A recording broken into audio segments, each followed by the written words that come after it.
Dear Esther, I have now driven the stretch of the M5 between Exeter and Bristol over 21 times. But although I have all the reports and all the witnesses, and have cross-referenced them within a millimetre using my Ordnance Survey maps, I simply cannot find the location. You'd think there would be marks to serve as some evidence. It's somewhere between the turn-off for Sanford and the welcome brake services, but although I can always see it in my rear-view mirror, I have as yet been unable to pull ashore. Pull ashore. Maybe at another wrecked tanker. Or not tanker, cargo. Cargo ship. Cargo? No, it's a boat. Boat go. I'm hilarious. And again, instead of walking down on the sandy dunes, I'm surveying from a higher perch. Now you can definitely see the islands off in the distance from here. And of course, my eye is drawn.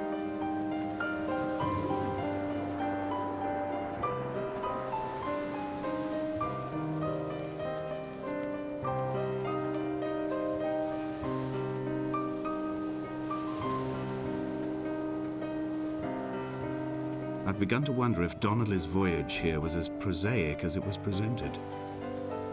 How disappointed not to have found the bones of the holy man. No wonder he hated the inhabitants so. To him, they must have seemed like barnacles mindlessly clinging to a mercy seat. Why cling so hard to the rock? Because it is the only thing that stops us from sliding into the ocean, into oblivion.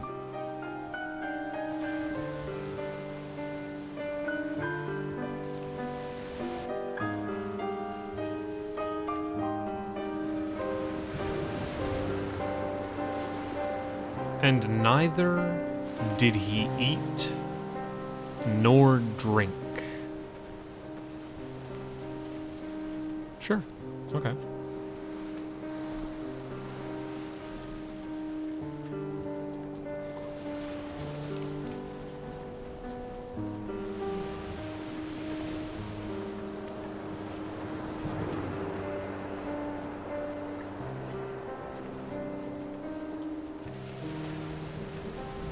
We're gonna get up close and personal with the wreckage. Yeah, this is a source hold over if I ever saw one.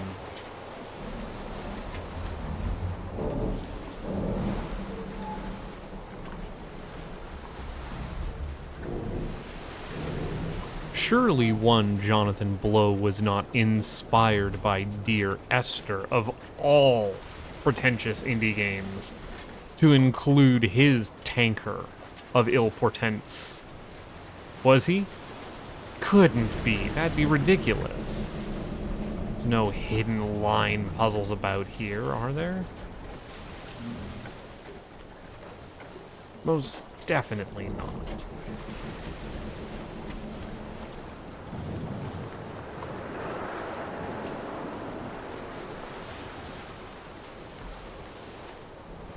Most definitely no hidden line puzzles. There must be a hole in the bottom of the boat. How else could new hermits have arrived?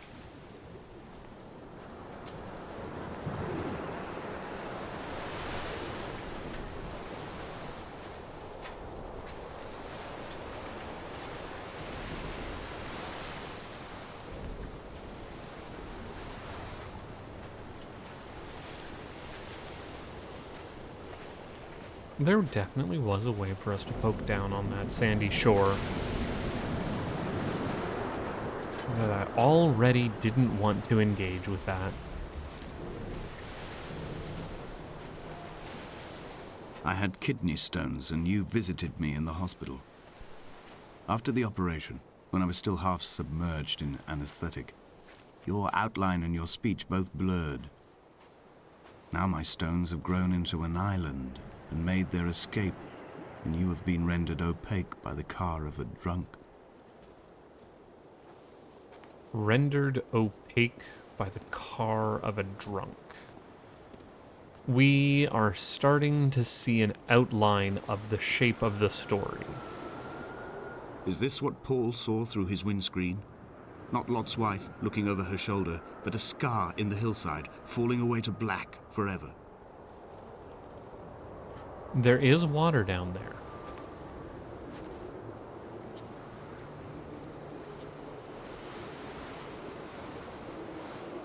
So this is a Type 1 indie game metaphor for grief. Ooh, oh, that is beautiful. Like,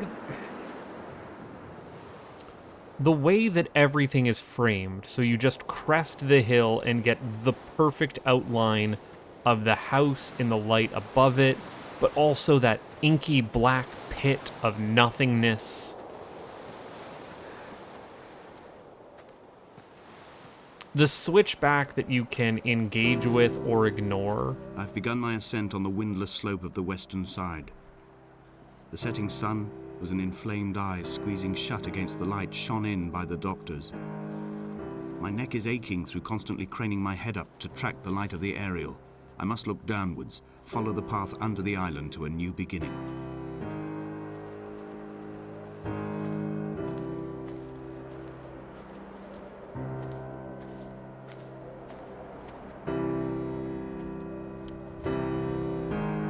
Stables?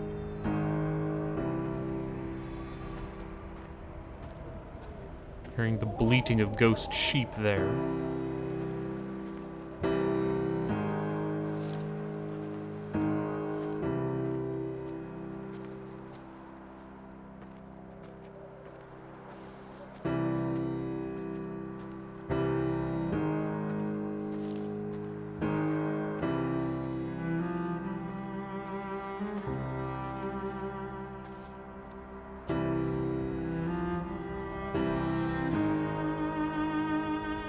I want to say that I remember... The bothy was constructed originally in the early 1700s. By then, shepherding had formalized into a career. The first habitual shepherd was a man called Jakobsen, from a lineage of migratory Scandinavians. He was not considered a man of breeding by the mainlanders. He came here every summer whilst building the bothy, hoping eventually that becoming a man of property would secure him a wife and a lineage. Donnelly records that it did not work. He caught some disease from his malcontented goats and died 2 years after completing it. There was no one to carve white lines into the cliff for him either.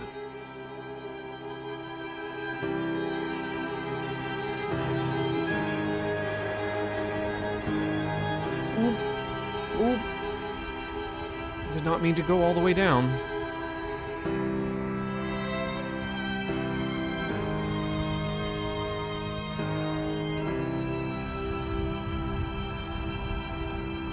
Just meaning to take a look over the edge.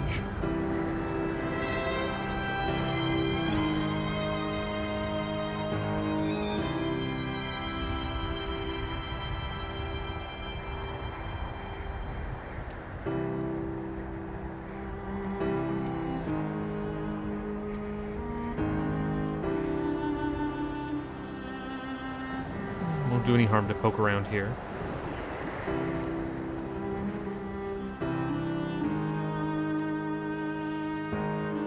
Shame about those misaligned textures. The artifice was holding up so well up until this point.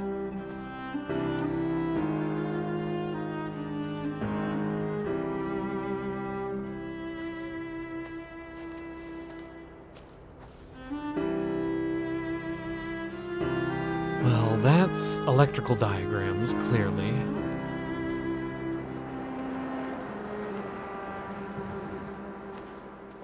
Let's try this again.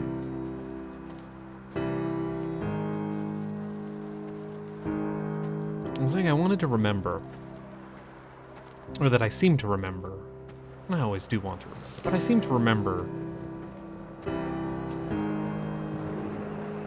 that the composer for this is the lead writer and designer's wife?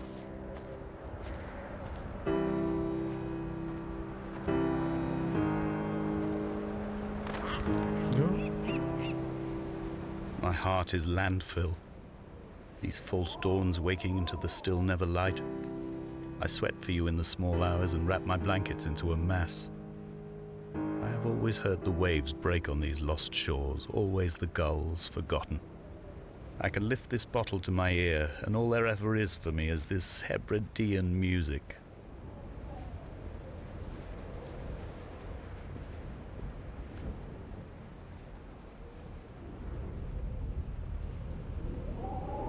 Hebridean music, you don't say.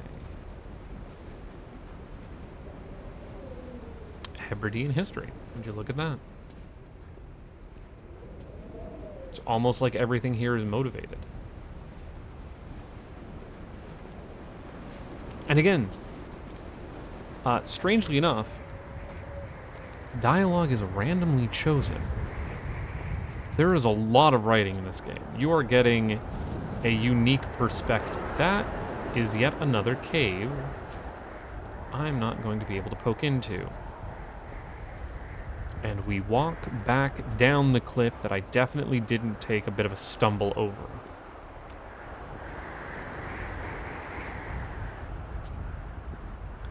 It's not a short film or an art exhibit, because I did just stumble over that. This is a little close for comfort. Ooh, yeah, definitely considering the way that I've been stumbling, this is a little close for comfort. The editor comments that at this point, Donnelly was going insane as syphilis tore through his system like a drunk driver. He's not to be trusted. Many of his claims are unsubstantiated, and although he does paint a colourful picture, much of what he says may have been derived directly from his fever. But I've been here, and I know, as Donnelly did, that this place is always half imagined. Even the rocks and caves will shimmer and blur with the right eyes.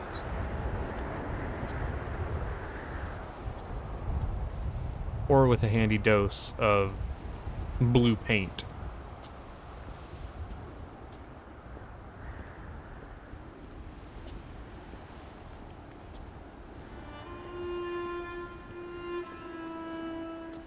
They found Jakobsen in early spring.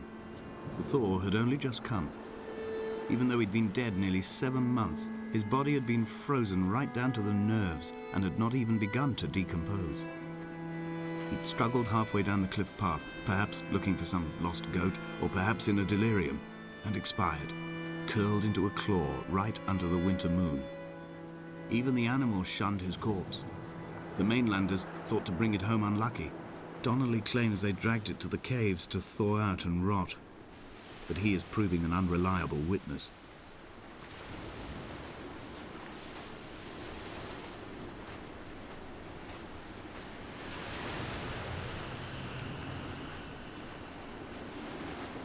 Just some discarded detritus.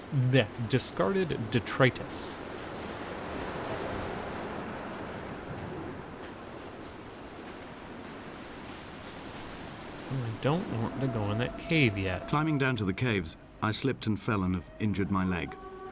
I think the femur is broken. It is clearly infected. The skin has turned a bright, tight pink, and the pain is crashing in on waves, wintered tides against my shoreline, drowning out the ache of my stones. I struggled back to the bothy to rest, but it has become clear that there is only one way this is likely to end. The medical supplies I looted from the trawler have suddenly found their purpose.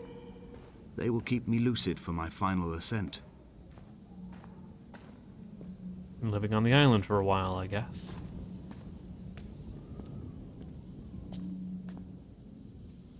Huh. Huh.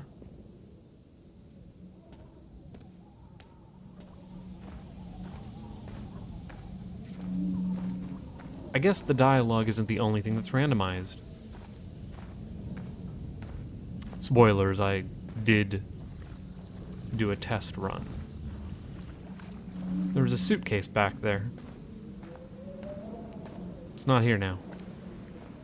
Strange.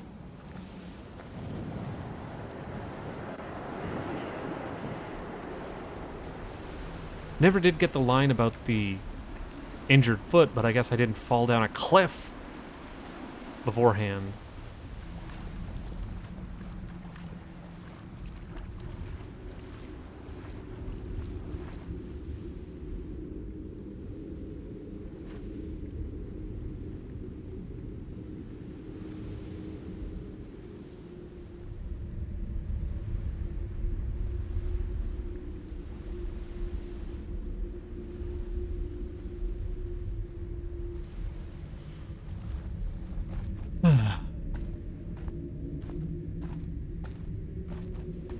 Some beautiful framing shots.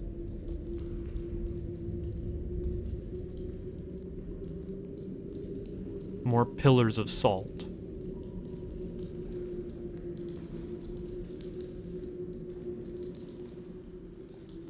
The light has to be coming from somewhere. It doesn't have to be going somewhere.